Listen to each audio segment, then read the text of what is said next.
daughters, sisters, and wives. He says they're gonna change our lives. He says in women, in girls. They'll make a better world. Invest in her. Invest in her. Invest in her. Invest in her.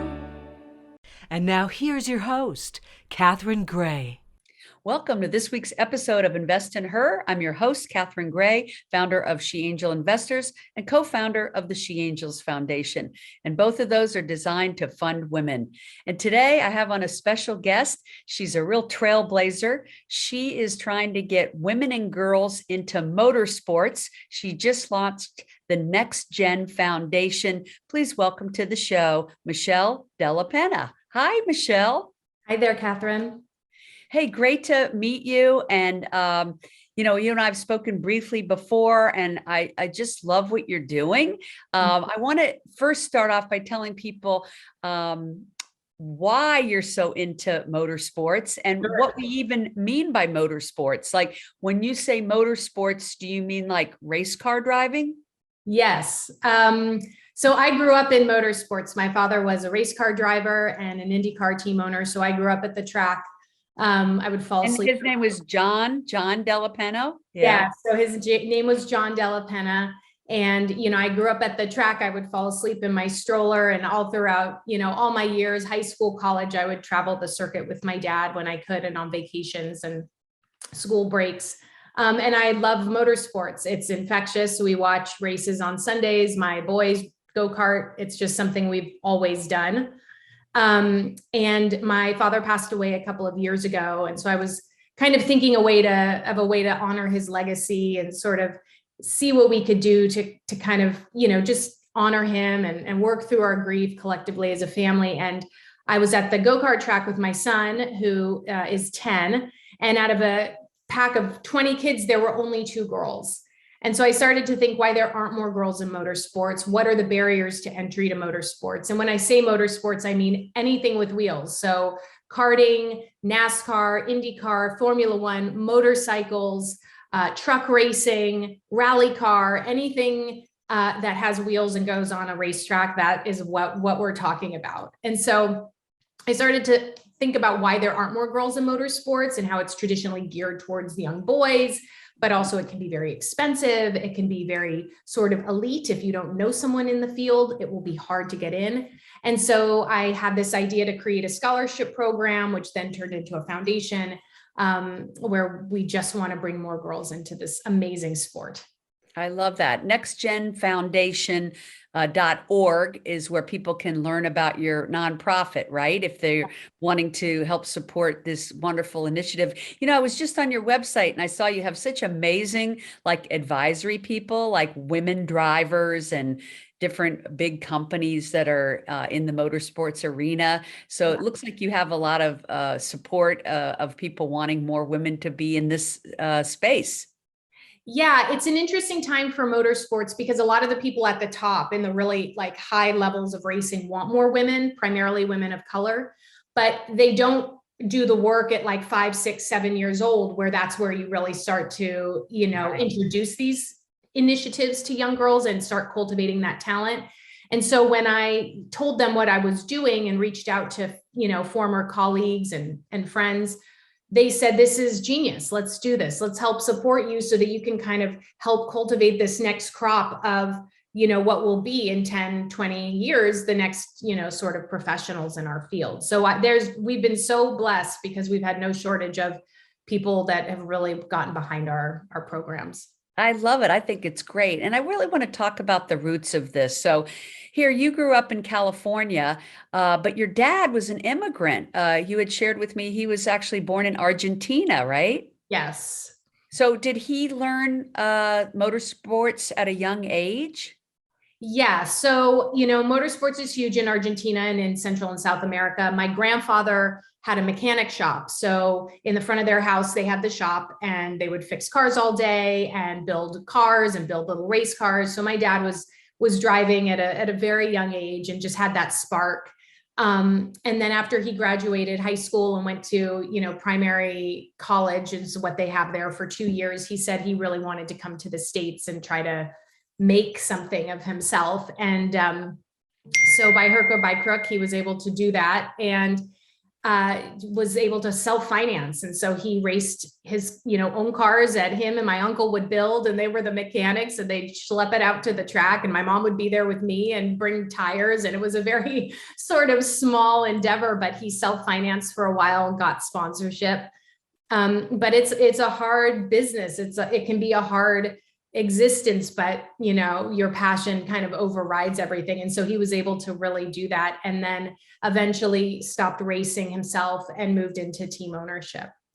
Oh, very cool. Do you ever see yourself owning a team at some point? Yeah, that's so funny. People have been asking me that, and right now I don't have that drive. There are a lot of people that really do what they do very well. Beth Peretta, who's on our advisory council, is a team principal. She owns a team. She had the first all-female Indy 500 team last May. Wow. And she does it really well. So I think I'm going to let those people do it. And I love kids. I love youth. I love supporting them and just exposing them to this sport and starting to make the connections to the people that do what they do well. And I think that's my lane for now. What about the race car driving? Do you do that yourself? Well, it's funny. I started to drive when I was 11. So I never drove professionally. I did grow up go-karting and all of that. But when I was 11, my father pulled into my school parking lot, and he had a stick shift BMW. And he said, "Today's the day you're learning how to drive." And I was like, okay. So he taught me how to drive in a parking lot at 11 years old. And I, from then on, just have been driving ever since, completely illegally, but nonetheless, it was very on brand for my father. So he sounded like a fun guy. He was the best. I think it's beautiful that you're doing this in his honor, and I think he'd be so proud of you. And for you to recognize, as you're at the tracks, looking around saying, there's no young girls and or not many young girls in this sport. And like you said, one of the barrier to entries you mentioned was cost. So your foundation is trying to make it possible for underserved community girls to get an opportunity to learn this, right? Because you're saying not only as drivers, but they could be working on the cars or even working on the computer. There's various ways that you could be involved in this arena, right? Yes. So one component is a scholarship program. So we would underwrite the cost of a karting season. So karting is sort of, that first step into racing. There's small little go-karts. They start out at 40, 50 miles an hour, which sounds fast, but I assure you they're safe. And the girls can learn all about how to drive a go-kart. But those seasons cost money. The other component is, motorsports is all STEM. It's all physics, right? And so there's development, there's mechanics, there's engineering, there's a ton of tech. And so, how can we get young girls who are interested in the STEM fields to focus on what it might look like in motorsports? Because that's not something that we generally talk about. And so can we partner with teams, organizations, corporations, and show these girls some sort of apprenticeship of what that could look like for them? Right, right. Have you had an opportunity yet to get some young girls to try this out that maybe otherwise wouldn't have? Yes, so we had our first pilot program back in September. There is a racetrack in Monterey, California called Laguna Seca, which was my home track. And there was an IndyCar race there, and we worked together with the track and various teams, and we were able to invite a group of girls out of Oakland, California, called the Radical Monarchs. And we bussed them out and we gave them just a full VIP day. The track gave us a beautiful hospitality setup. We had food, we had meet and greets with drivers, we had meet and greets with Kara Adams, who is a female engineer for Firestone, and just gave them an upfront tour of sort of what motorsports is and what, a career might possibly maybe look like, maybe something you could think about that you hadn't thought about previously. And they had a great time. My father has, I have my father's vintage Indy car from 1998. And we brought that out and the girls got to sit in it and they got to put the helmets on and see the suits and just really absorb the whole experience, and it was really gratifying, and they had a lot of fun. So that was sort of our pilot event that showed us that we're moving in the right direction, and the community that we worked with was really happy. So, it was a wonderful sort of first blush at what I think we can do for 22 and beyond. And this is one of the countries we can do things like this. Your dad coming from Argentina, I bet it was just a big, cultural change coming to the US, and even, entertaining the idea of women being involved. I mean, I don't know if women are involved in Argentina, are they? I have no idea.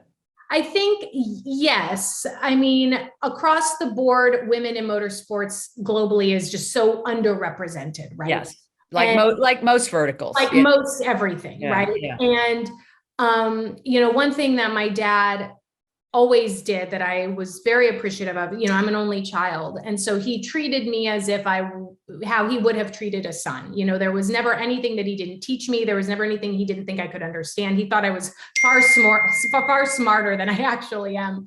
But I was always raised to believe that I could do it. So, he had women on his team. He never had a female driver, but he had female engineers, and he had various females on his team in other capacities.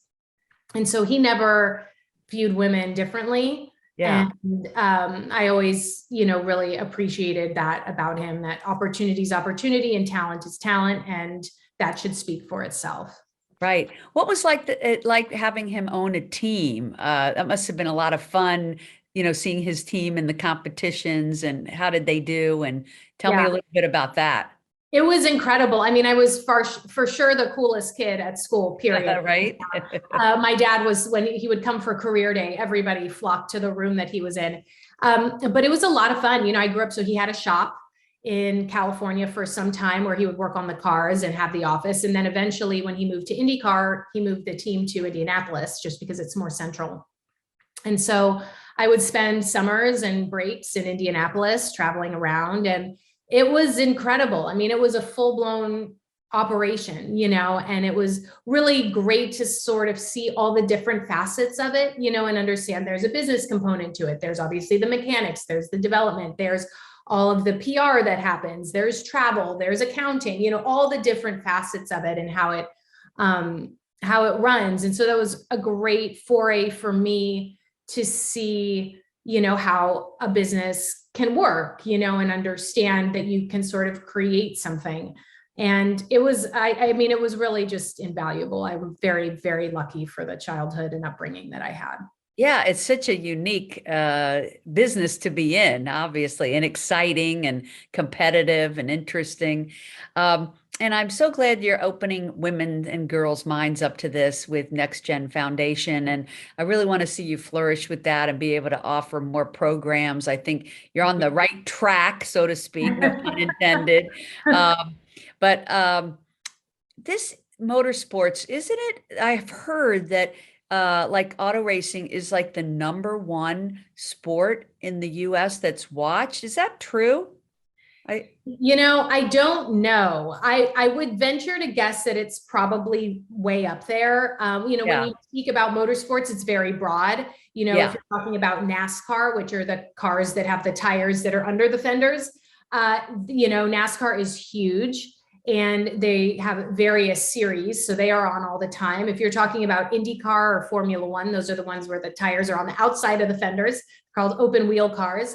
Is that the kind of team your dad had? Yes. So my father had an IndyCar. They're the ones that race at the Indy 500. Yeah, cool. And I think that's probably maybe less watched in the US than maybe NASCAR, but I wouldn't be surprised if it's incredibly, if it's really high up there, because it's a big, America is a driving country, we're a car country. And so people get very excited about cars going fast. So I wouldn't be surprised. Yeah. And before you did all this, you were a successful entrepreneur. You were just telling me in the cookie arena. Is that right? Yes. So I started a cookie company back in my mid-20s. I had been working at a catering company. I was the chef, and I wanted to kind of move off and do my own thing. And I had these vegan cookies that I had made, and I had a lot of people giving me really good feedback about it. And So I thought, what if I tried to sell these? So I packaged them up and I went store to store, and it turned out that people really liked them. And before I knew it, I put a business plan together and I asked to borrow $10,000 from my dad. And I started a cookie company that I recently just sold. So Oh my yeah, God, you I just sold started it? it from the ground up. I was, testing, in my kitchen. Then I moved to a commercial kitchen with 3 bakers, and we'd pack it up, we'd put it in my car, we'd deliver it, we'd put it on the shelf. I mean, I did everything from A to Z with that company. And what's the name of the company, the cookies? The cookies are called Mishi's. So it's my nickname. Yes. Oh, cute. And so I could still get those? Yeah, they're still in stores. Yeah. And who were you bought by a big conglomerate or Just another small company. oh, okay, cool. Perfect. Oh my God, that's a great story. So you are and always have been a trailblazer and an entrepreneur. I love that. Well, I wish you all the luck with this new endeavor because I think you're onto something here. I haven't heard about anyone else doing this, so I think it's super cool. And I hope you attract a lot of young girls and women to try motorsports and also to go to your foundation and support it. Let's invest in girls having this opportunity. I think it's a wonderful thing that you're doing. Now, how can people find you? The website is nextgenfoundation.org, right? Yes, correct. And we're on all social media platforms. So we're DPM Next Gen on Instagram, Twitter, and Facebook. We also have a YouTube channel, which has videos and pictures and all sorts of stuff from our events. So go and follow. You can subscribe to our newsletter and you'll get all the information. We'll be at the Long Beach Grand Prix. We'll be at the Indy 500 this year also. So just sign up for updates and we will let you know where we're going to be. I love it. And be sure to support it because it's a good cause. Thank you. Well, Michelle, thanks so much for bringing this awesome story to our show today. Everybody remember, of course, you can follow Invest in Her on Instagram, Catherine Gray Invest in Her. And then of course, She Angel Investors on the rest of the social media. And I'm sure you can find us both on LinkedIn. And we have a new course out called 6 Ways to Fund Your Business, which is also on our website, sheangelinvestors.com. I'm a big believer in helping both for-profit and nonprofit companies with funding. And that's really what our show is all about. And we encourage all our viewers to get behind other women. So as I say, remember this week, ladies, to invest in her and make it a great week. Thanks so much, Michelle. Have a great day. You too. Remember, if you're looking to launch a business or grow your business, check out our e-course, 6 Ways to Fund Your Business, available at sheangelinvestors.com.